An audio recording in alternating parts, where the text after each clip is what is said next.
Hey guys, so today we're going to talk about something called intermolecular forces. So intermolecular forces, or IMFs, these are the forces between collections of some substance, so a bunch of different molecules, and they're the forces that hold these guys together and allow them to keep a certain shape. And so these arise from the distribution of electrons and nuclei throughout a molecule and how those will create different dipoles, whether permanent or instantaneous, and then those little dipoles will actually hold molecules close together to neighboring molecules. And so we'll get more into depth into what all of that means coming up.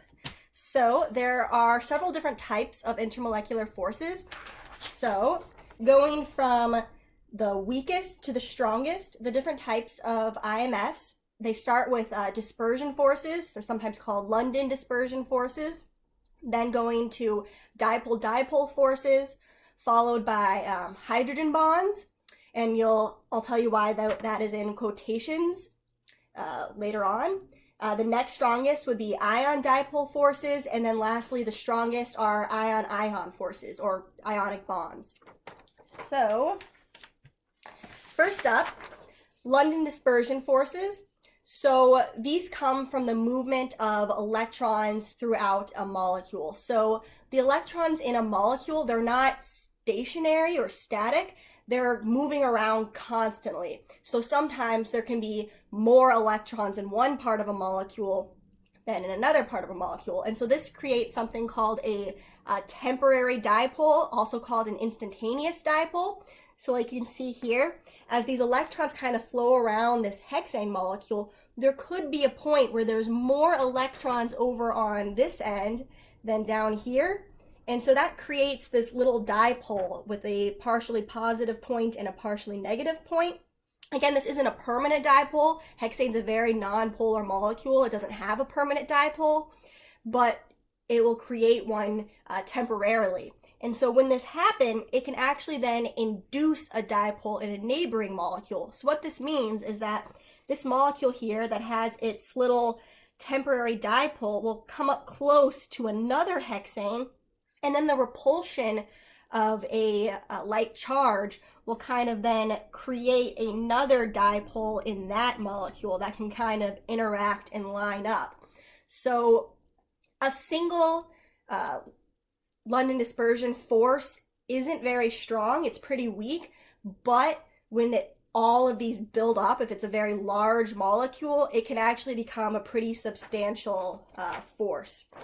And so what dictates whether or not it's going to be a strong force or a weak force depends on two things, specifically the surface area and the number of electrons. So a molecule that has a ton of electrons will have more electrons moving around, so there's a higher chance of these little temporary dipoles forming.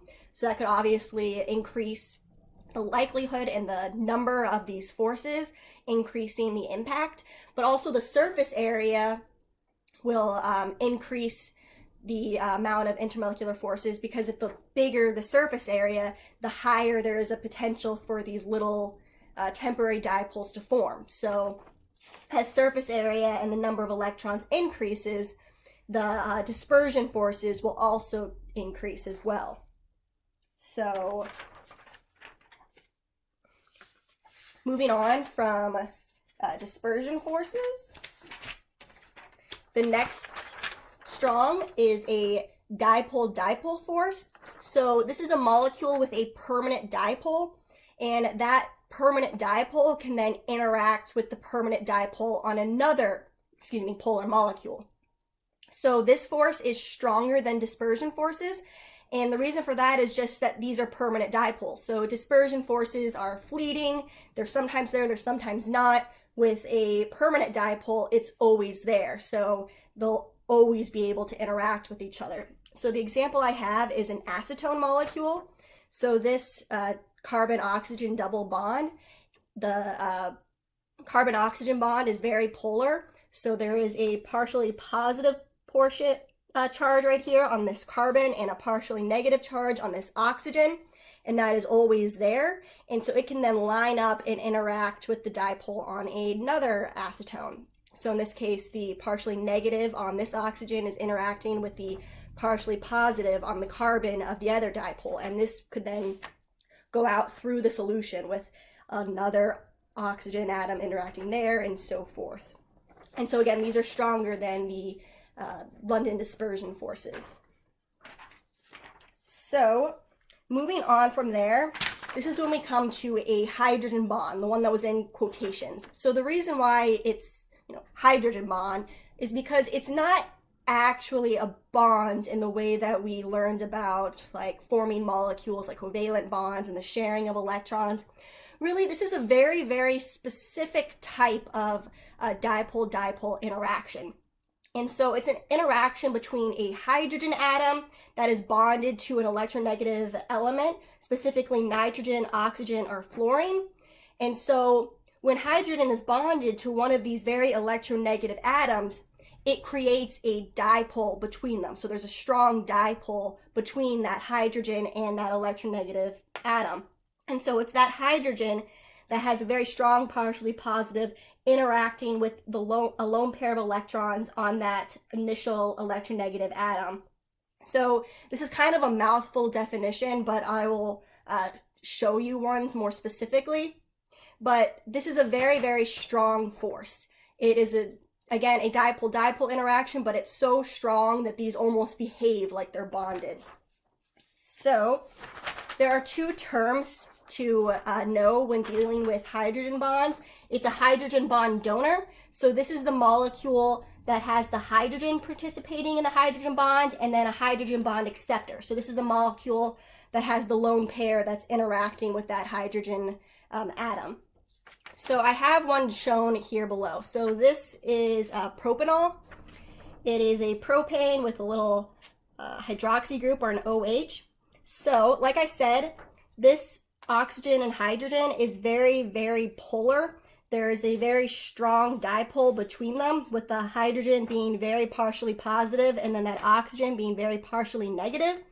And so what's happening is this hydrogen on the donor is interacting with a lone pair on an oxygen of a different molecule. So that's the acceptor. So that's what that really mouthy definition was getting at, where this is an interaction between a hydrogen attached to a very electronegative atom, specifically nitrogen, oxygen, and fluorine, and it's interacting with a lone pair on a different molecule, specifically with the lone pair on the electronegative atom of the other molecule. So the donor has the hydrogen, the acceptor interacts with that hydrogen. So these, I don't have this on a paper, but these molecules, like I said, it's only a hydrogen bonded to nitrogen, oxygen, or fluorine. My old chemistry teacher in high school used to say that hydrogen bonds are fun spelled bad, or fun spelled badly. So fluorine, oxygen, and nitrogen, those are the only atoms that would participate in these hydrogen bonds. So moving on from hydrogen bonds, the next strongest force is an ion dipole force. So this is an interaction between a molecule that has a permanent dipole and a full ion.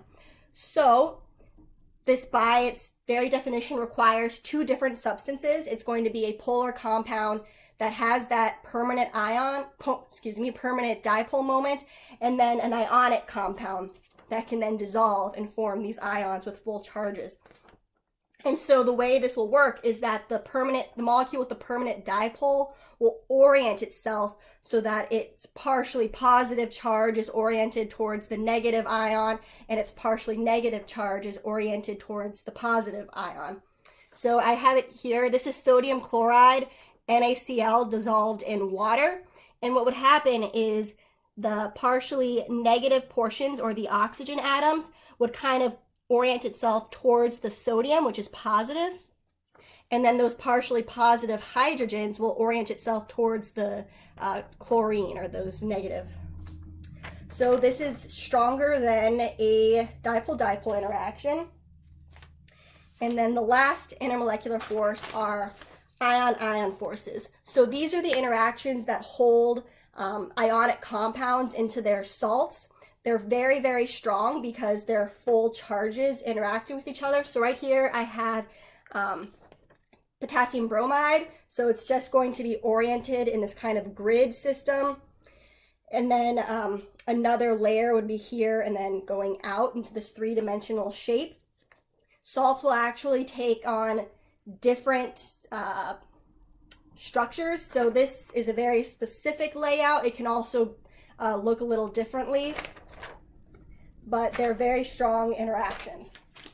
So I know what you could be thinking is, cool story, bro, so what? Why do I need to know all of this stuff? And the reason is that intermolecular forces are actually pretty important, and they help dictate a lot of the behavior of a compound. So some specific things that intermolecular forces impact: physical state. So whether or not a compound would be a solid, liquid, or gas largely depends on these intermolecular forces. So solids are held very, very closely together. The atoms don't really move around. Liquids, they're still kind of held together, but those atoms can kind of flow around from each other. They're held more loosely. And then lastly, gases aren't held really closely together at all, and they're kind of flowing all over the places. And so the way this relates to intermolecular forces are just that as those intermolecular forces increase, we can move from a gas, liquid to solid. So solids have very strong intermolecular forces, and gases have, solids have very strong intermolecular forces, and gases have very weak intermolecular forces. And so building on that, there are specific properties that this dictates. So melting point and boiling point are very, very strongly impacted by intermolecular forces. So as intermolecular forces increase, the boiling point and the melting point also increase. So the reason for that is if you have like a solid cube, those intermolecular forces are being held very strongly together. So in order to break up those interactions, you would need to add in some energy. So if those intermolecular forces are very, very strong, you would need to have a very high boiling point. Likewise, if those intermolecular forces are very, very weak, it won't take as much energy to break them up. So the boiling point or the melting point will decrease. So again, as intermolecular forces increase, boiling point and melting point also increase. On the other hand, there's this property called vapor pressure. So this is the pressure that a gas puts on the surface of a liquid. So as intermolecular forces decrease, the vapor pressure increases. And this is related to boiling point. So a liquid that has a very, very low boiling point, so it has very, very low intermolecular forces, would have a low boiling point. So then there would be an increase in vapor on the surface because it's easier for it to boil. So as the intermolecular forces decrease, boiling point decreases, and then that vapor pressure would likewise increase. But on the other hand, something that has very, very strong intermolecular forces would have a very, very high boiling point and then low vapor pressure. So these are some of the properties that it can impact. Let's do some examples to really show what this stuff means. So let's get rid of that. Okay, so a basic example that I can think of is comparing different carbon chains, so different hydrocarbons. So starting with methane, moving to ethane, and then just to save space, I'm going to go into line angle formula. So ethane, propane, butane, and then pentane. So as you can see, as we go across, we're just adding one carbon CH3 group, or we're adding a CH2 group to the middle as we go across.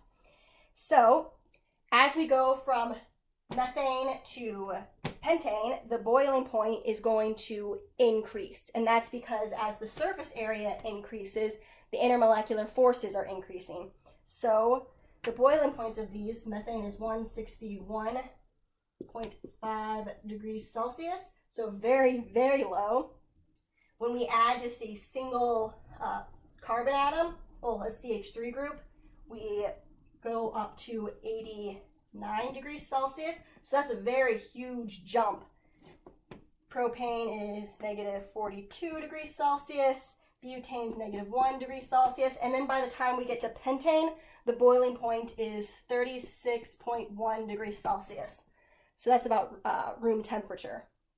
So as you can see, as the intermolecular forces increase, the boiling point also increases. So that was a straight chain of carbon atoms. But what if we decrease the surface area by breaking up a chain? So what I mean by that is, let's look at pentane. So again, the boiling point of pentane is 36.1 degrees Celsius, but the pentane has different isomers. So this also has 5 carbon atoms, just like this guy, but this bond right here has been moved to being attached to this atom. So it's this little branch structure like this. And this guy's boiling point is 27.8 degrees Celsius. So by moving that bond, we've decreased the surface area and therefore decreased the boiling point because the intermolecular forces have decreased. And this effect is even more greatly pronounced when you look at a molecule like this. Like that. So this is equal to a carbon, and then it has CH3s surrounding it. Just this fully branched structure, and its boiling point is 9.5 degrees Celsius. So there's a strong drop between those two structures because the surface area went way down. Okay, so that is comparing just different hydrocarbons. Now let's start actually comparing the different forces. So let's look at butane, this guy, versus if we add in a little dipole there, don't forget the lone pairs, and then compare it to if that was an alcohol. Okay, so these guys now have 2 permanent dipoles, but one of them would have dipole-dipole interactions, and the other one would be able to engage in hydrogen bonding with itself because it has that hydrogen guy that's bonded to an oxygen. So, as I mentioned before, butane's boiling point is negative 1 degrees Celsius. But when we add this molecule here, this is called a carbonyl. This entire molecule is a ketone.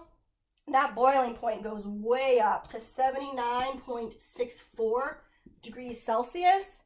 And then lastly, this alcohol here has a boiling point of 100 degrees Celsius. So about the same boiling point as water. So as you can see, that boiling point is increasing as the strength of those intermolecular forces also increase. So one thing to keep in mind is that while different forces, like a hydrogen bond, is stronger than a dispersion force on its own, dispersion forces, just like other forces, can build up. So if I were to take this molecule, so this right here is nonane. It's a hydrocarbon that's 9 carbons that are then saturated with hydrogen. So again, these all have hydrogens. And then so forth.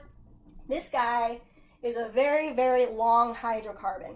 It has a boiling point of 151 degrees Celsius. So that is a huge boiling point. And that's because even though it only has London dispersion forces, its surface area is so big that those individual temporary dipoles really add up, and it creates a much stronger force. And so if you compare that to something like here, this is ethanol.